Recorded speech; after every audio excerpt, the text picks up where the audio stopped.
Plan for the mega fight with you and Crawford for 150. If we can make it at that weight division, I mean, whatever weight division I'm at, if wherever we still boxing at the same time, let's do it. I'm down to fight any one of these motherfuckers. I ain't here for the money. I'm here to win. You know what I'm saying? Straight up, the money already here, and I got it already, and it's gonna come. Mo gonna come, but why would I get in the ring over, an injury? You know what I'm saying? Boxing fans, the wait is finally over. After months of total silence, endless speculation, and heated debates across the internet, Terence "Bud" Crawford has finally broken his silence and revealed his next big move for 2026. But here's the twist. It's not what anyone expected. What he's planning could either seal his legacy as one of the greatest of all time or mark the beginning of the end of his legendary career. So the question everyone's asking is, who's next for Crawford? Will he stay at super middleweight to take on the fast-rising Hamza Shiraz? Will he move down to middleweight in pursuit of becoming undisputed once again? Or is this all just a setup for something much bigger? Massive showdowns with David Benavidez or Jaron Boots, and it's that could redefine boxing's modern era. It's been a journey, It's been a journey. I remember, like it was yesterday, I went to quit boxing. It was getting to the point where I didn't enjoy it no more. I didn't love it no more.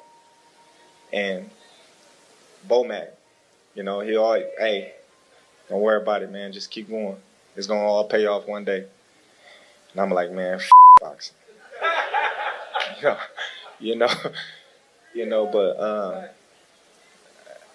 them having the faith in me and keeping me on the narrow arrow, is what y'all see today.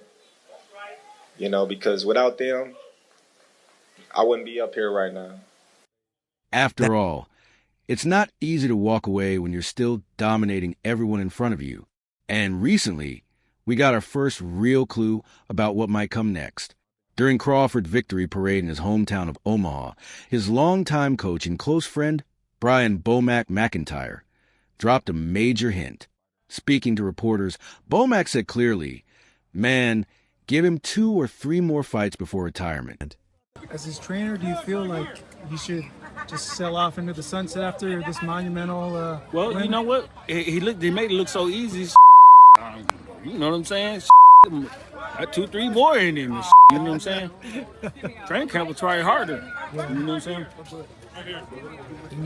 Do you think a move to 160 would make sense? If you want to do it, it'd be a challenge. If you want to challenge yourself, yeah, I don't mind. In other words, they're not done yet. But Bomac also revealed something that really puts things into perspective. If Crawford decides to move down to 160 pounds, it won't be an easy transition. Not because the middleweight champions are better or more skilled than him. Crawford's talent speaks for itself. But because at almost 39 years old, dropping weight again could take a serious toll on his body. Bomac, you've been training Crawford for years. Is he retired or is he going to keep fighting? He just got to take a break. Is Terence Crawford retired or is he going to keep fighting? Oh, he's going to keep fighting. He's going to keep fighting? Yeah. You're the man. Be man. Hey, congratulations. Enjoy the win. Thank you. Thank you. So let's talk about that 160-pound option. Should Bud go to 160? I think Bud should do what he want to do. Are you going to the Crawford parade on Saturday? I believe I am going. Yes, I believe that I am going. I have to look at my schedule and stuff. So let's break down that 160-pound option because it's a fascinating one. Moving to middleweight would open up an entirely new chapter in Crawford's career. It's a division filled with hungry, dangerous fighters who've been waiting for a shot at someone like him. But for Crawford, this move isn't just about facing new names. It's about making history once again. I beat this guy. It's an excuse. I beat this guy. He's too young or whatever. So I'm never really going to get my full respect until afterwards. Yes, it's a lot of people that's changing their narrative. Like, man, y'all watching something great right now, and we not appreciating it. And it's sad to say that we waking up at the tail end of his career. We really didn't realize it until now when he's like doing extraordinary stuff, like going up 2 weight classes to fight the best fighter in that division, the #1 guy that's the face of boxing, you know, and the way that I handled that, people like, oh, man, something had to be wrong. Canelo had to be washed, or Canelo just wasn't in it. I see people saying, oh, Turkey paid for Canelo to lose, you know, so I just think, you know, when you that much better than the competition, you know, people not going to give you credit until they sit down and look at it and just be like, man, that dude was good. Right now, the middleweight division is a bit of a mess, split between 3 different champions. You've got Janibek Alimkhanuly holding the WBO and IBF titles, Arislandi Lara carrying the WBA belt, and Carlos Adams with the WBC strap. For Crawford to make history once again and become undisputed in a 4th weight class, he'd need to face all 3 of them, or wait for the division to sort itself out through unification fights. Two guys are Canelo Alvarez and Bud Crawford. Yep. What do you think from what you've seen so far? From what I've seen so far, I still stick to what I've said from when the fight was announced. I've got Canelo Alvarez to win via late stoppage. And right. I feel like, I'll tell you why. Don't start this. I'll tell you why, and I'll tell you why, because I feel like his physicality, I feel like Crawford's ego towards the latter of the fight is going to kick in. He's not someone who, when the fight gets hard, is going to get on his bike. He's someone who's going to stand there and think, right, yo, let's go. And I feel like that could get him in danger. I could be wrong. But just take a moment and imagine what that legacy would look like. Picture Terence Crawford walking away from the sport as a 4-division undisputed champion. That wouldn't just earn him a spot on boxing's Mount Rushmore. It would make him the entire mountain itself. No one in history has ever reached that level of dominance. And if anyone could pull it off, it's Crawford. He looked good at the weight. I reckon he'll stay at it, and I could potentially even fight him. Yeah, so was there discussion with His Excellency straight after about you and Crawford or not? No, there wasn't. But I'm just saying, I'm assuming, because he looked good at it, didn't he? Yeah, he looked good at it. Yeah, man, we'll see what happens.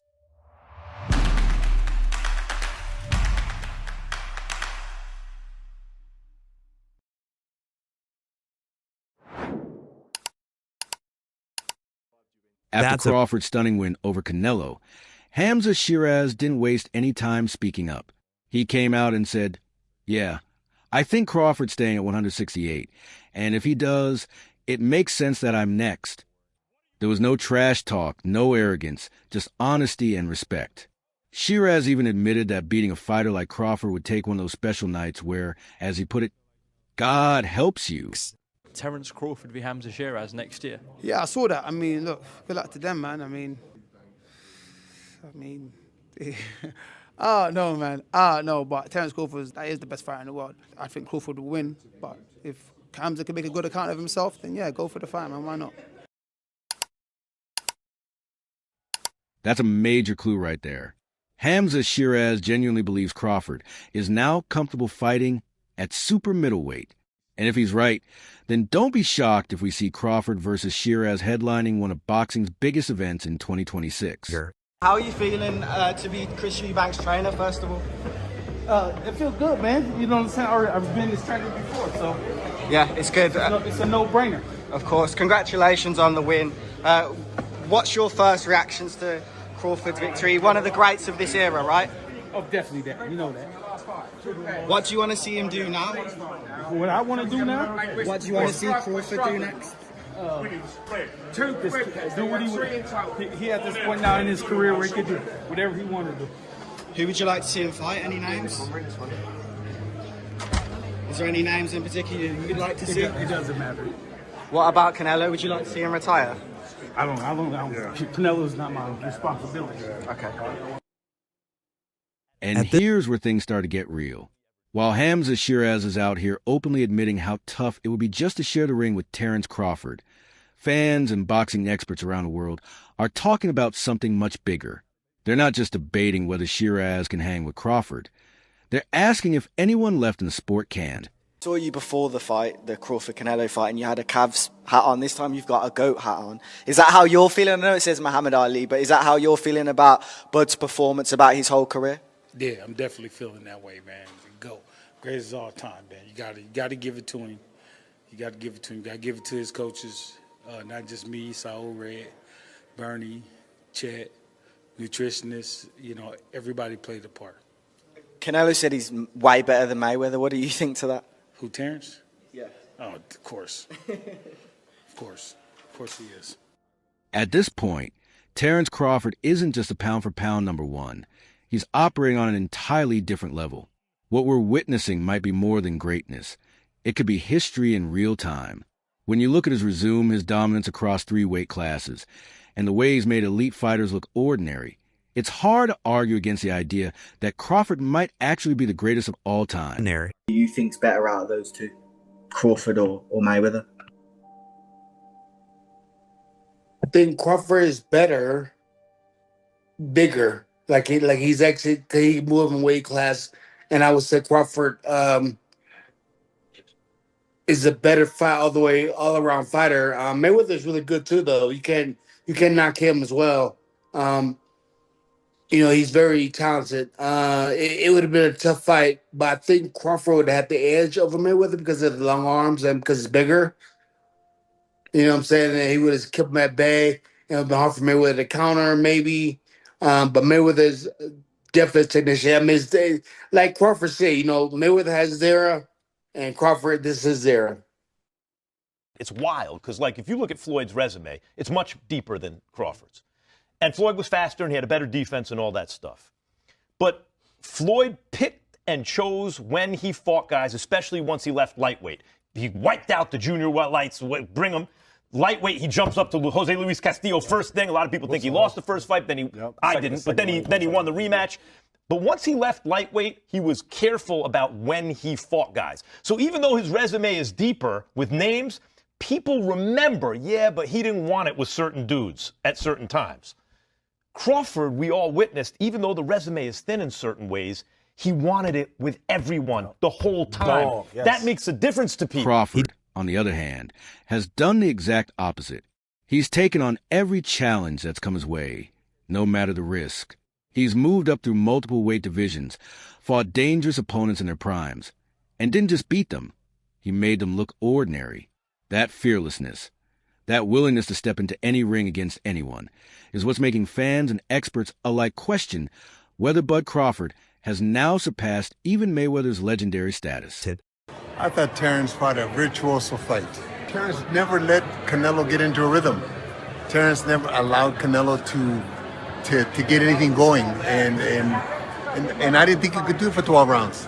I thought that the first 3 or 4 rounds were going to be difficult for Canelo for that reason, but Terence was able to do it for 12 rounds, and in the later part of the fight, he kind of pushed the fight more than I think people expected, which is the mark of a superstar, man. They were saying that if he beats Canelo, it could put him as even the greatest of all time. What does that put him in the all-time list, man? At least top 10. At least top 10 or top 15, easily, There's guys that we may not know of or heard of, like Henry Armstrong. Simultaneously, he was 3 divisions carrying all 3 weight divisions at the same time. Which performance was better? I don't like to compare them, but Crawford or Mayweather's over Canelo. It's just different. It's just different styles, different looks, But the punching, the output that he was giving Canelo definitely gave him the win. Now standing at 42-0, undisputed in 3 separate weight divisions, Crawford has achieved something no one else in boxing history ever has. And to top it off, he just outclassed the supposed face of boxing, Canelo Alvarez, in Canelo's own division. That's not just pound-for-pound greatness anymore. That's the definition of a legacy being cemented in stone. Canelo couldn't really keep up with him. He was too fast. His footwork was too good. Do you think the scores was right on, or do you think maybe it was a little more towards Bud? What was the scorecards? 115, 113, 116, 112. Yeah, that's about right. Yeah? I feel like Bud damn near basically won every round, so. Yeah. But yeah, that's about right. You can say that. Now, with this accomplishment, Keyshawn, is he on the Mount Rushmore of boxers? Yeah. Yes. Yeah. Yeah? 3-time undisputed. He just beat Canelo. Yeah. The face of boxing. So now you can say Bud is the face of boxing. Greatest of all time, or? Greatest of all time. Yeah. I don't feel like it can never be one great, but he definitely one of the greatest of all time for sure. Crawford hasn't just matched Floyd's level of dominance. He's done it across multiple weight classes, taking on every challenge without hesitation. He's unified divisions, silenced doubters, and proven that greatness isn't just about protecting a record. It's about chasing history. At this point, it's hard to deny that Crawford might have already stepped into territory even Mayweather never reached. The spot. Hear me out here, Kamaru. Terence Crawford versus the Mexican monster, David Benavidez. I knew it was coming. He was the mandatory for Canelo. Oh Canelo. my God. Relax. What's up? The scariest guy in the division. He's not in the division. He said he could still make 168 pounds. The reason why he won out because nobody wants to fight him. That's a big, big dude. And to be honest, Terence Crawford's 37 years old. It's about merit. Could I get to the generational talent, as he said, with Manny Pacquiao? He's an 8-division world champ. If it ain't no big name, Terence, do what you do, bro. If Shiraz is right and Crawford really is staying at 168, then sure, he might be next in line. But let's be honest, there's another name fans can't stop talking about, David Benavidez. The man's 30-0, a pure knockout machine. And for years, everyone thought he'd be the one to finally face Canelo before Crawford came in and flipped the entire division upside down. Man, great. Bud always been like that. Without a question, solid. You know what I'm saying? You think there's anything left for him, Coach, or is it time for Bud to move on? Or I'm trying to figure out who he gonna fight next. 160, you can see him fight going I wouldn't do nothing crazy. He looked at excellent. Hey, he looked at excellent. Is there anybody the most from No, I'm trying to figure out what their team gonna do next. I want to see what's He's next. talking about 160, Coach. I mean, the only thing down there is maybe like a middleweight tournament, 2 fights to undisputed, something like that. But if not that, then what for Bud? Who? Well, they were talking about Jerron Ennis going to 160, possibly Jerron Ennis going to 160. If he go to 160, then we got another mega fight. You think that's a mega fight? I don't know that yet, but I'm saying in the boxing fans that know boxing would say that's another mega fight. What would Crawford's team has tried to keep things calm for now. Bomac even said flat out, no, we ain't doing that fight right away. But let's be honest, money talks, and a Crawford versus Benavidez showdown would be nothing short of a blockbuster. If Crawford decides to remain at 168, this fight feels inevitable. The only real question is whether he's willing to put that flawless record on the line against a young, powerful, and relentless fighter like Benavidez, who's been waiting his whole career for a moment like this. It was outstanding. Outstanding. Yeah. Outstanding. I already knew it was going to happen. But I thought he was going to stop him in the 8th or 10th round. Yeah, that's what I was going for. Once again, man, what is it about the guy? What is it about Terence? Every time somebody thinks that he's reached a plateau, he steps it up higher. As soon as the ante goes up, as soon as the challenge goes up, he goes up. That training. Here's where things get complicated. Fans don't just want one fight. They want everything. They want Crawford to face Hamza Shiraz. They want him to battle David Benavidez. They want the long-awaited showdown with Jaron Boots Ennis. They even want him to move up again, conquer middleweight, and keep fighting until he's 45. But here's the reality. Terence Bud Crawford is human. He's 38 years old, and he's already scaled mountains most fighters wouldn't even dare to climb. Sorry? Should Crawford retire? Do you know what? Someone said the other day, and it's very true, because I actually said it about Usyk. We've got a real tendency, haven't we, to kind of try and retire people off. Do you know what I mean? Like I said with Usyk, I think now he should retire. And everyone's like, why do you want him to retire? It's like, I just think it's a great way to go out. I actually also think that Crawford could move down and win a world title at 160. And that would make him, what, 6 division champ? 5? 35, 40, 47, 54, 6 division champion. But the problem is Terence Crawford now is really only going to want a fight for big money, and there's only certain fights that can generate that kind of money. So Shakur, he was obviously very close to him, seemed to say, so maybe that's it. That changes everything. The whole narrative has flipped. Not long ago, people were saying Crawford was too small for 168, that moving up would finally expose his limits. Now, those same people are admitting he might actually be stronger than anyone realized. Even Hamza Shiraz himself said he was shocked by Crawford's physical strength. That says a lot. Fighters aren't looking at Crawford as the smaller guy anymore. They're looking at him as the pound-for-pound king, who could come into the division and completely dominate it, too.